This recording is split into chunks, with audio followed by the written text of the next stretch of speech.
Esta é Jaffa, com seus quase 4.000 anos, citada no Velho Testamento, hoje anexada à maior metrópole de Israel, Tel Aviv, fundada há menos de um século. Quando a lendária padaria Abu Lafia já estava na ativa. Os donos são árabes. Dina, a gerente, é judia. Assim como este amigo da casa, judeu ortodoxo.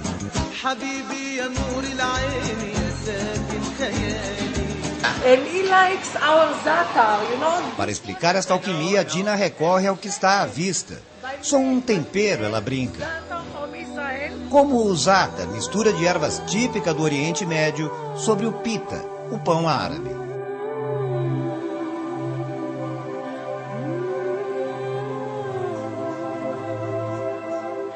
Comemos juntos, somos vizinhos. Eu vejo que há caminhos para a paz, mas há muita coisa envolvida, como dinheiro e poder, ela comenta.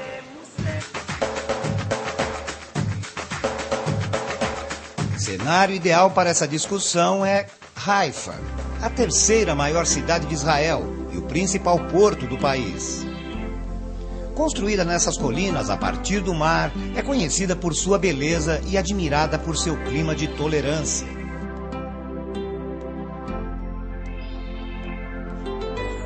Uma de suas principais vozes é este poeta, Sami Mihael. Judeu iraquiano, autor de poemas e romances de sucesso, presidente da Associação para os Direitos Civis de Israel. Ele chegou em 1949 e morou 3 anos neste bairro árabe de Haifa. Daqui saíram alguns personagens que povoam seus livros. Escrevendo em hebraico, Samir foi o primeiro escritor do país a mostrar os árabes comuns, sem conexão com terrorismo ou política.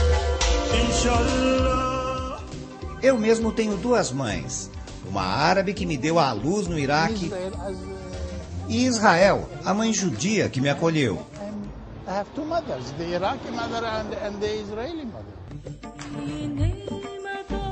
Haifa, branca, azul e bela, é um modelo de paz, de respeito mútuo, diz o poeta.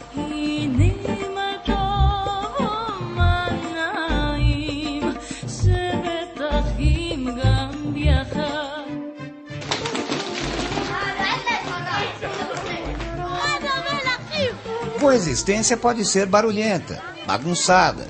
Respeito não precisa ser solene. A escola acha que se é para se entender, melhor começar cedo.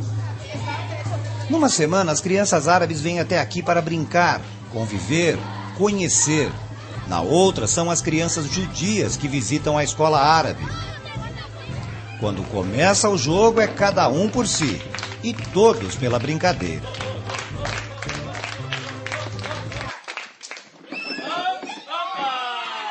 Depois, mais compenetrados, mas ainda brincando, eles tentam identificar palavras semelhantes, em árabe e em hebraico. Em árabe?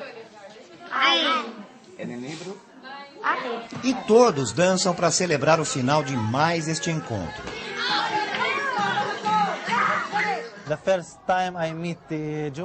Gostaria de ter tido esta oportunidade quando criança, nos diz o professor da escola árabe.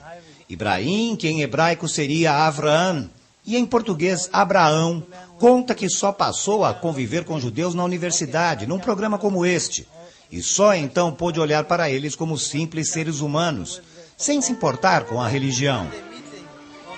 Aqui as crianças veem que têm afinidades, que gostam das mesmas coisas, e que os árabes não são apenas aqueles que jogam bombas em Israel, completa Ibrahim.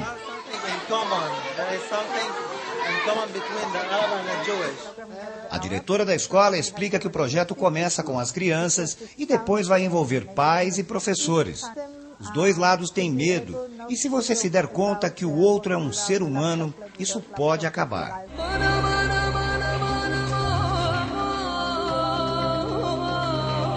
O principal cartão postal de Haifa, esses jardins, cuidados por 200 jardineiros, também falam de paz, convivência, entendimento. Ocupam 19 patamares nas encostas do Monte Carmel. Profetas do Antigo Testamento teriam caminhado por aqui.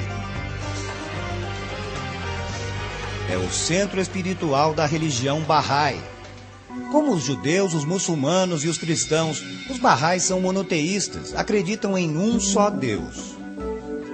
Seu profeta e fundador é Bahá'u'lláh, que viveu na Pérsia, hoje Irã, no século XIX.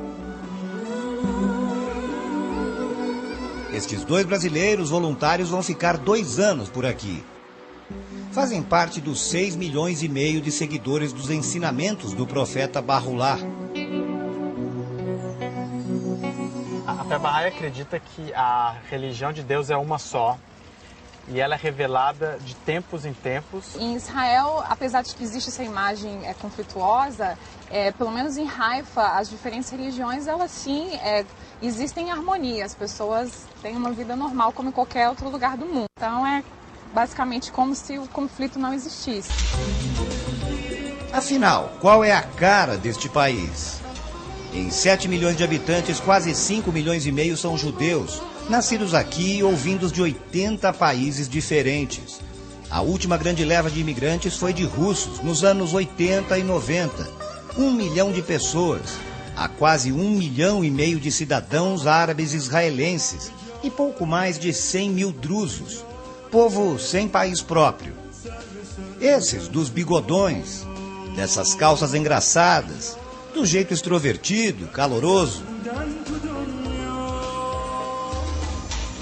Esta é uma cidade drusa no norte de Israel. O comerciante nos atrai para mostrar uma bandeira do Grêmio e explica quem é seu povo. O druso é um povo de paz, está em Israel para o que der e vier, na guerra, na paz, no exército, ele diz. Se está na Síria, é sírio. Se está no Líbano, é libanês. A religião é secreta, ele prossegue. Mas pouco importa, todo druso deve ser justo e honesto. Ele nos mostra esta casa, meio museu, típica. Como o instrumento que ele toca.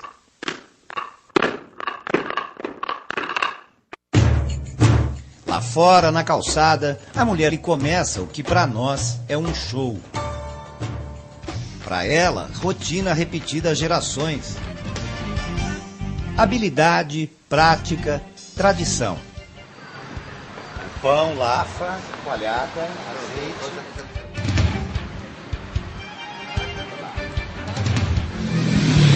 Sensacional. O triunfo da simplicidade, tirada da terra, desta terra considerada santa.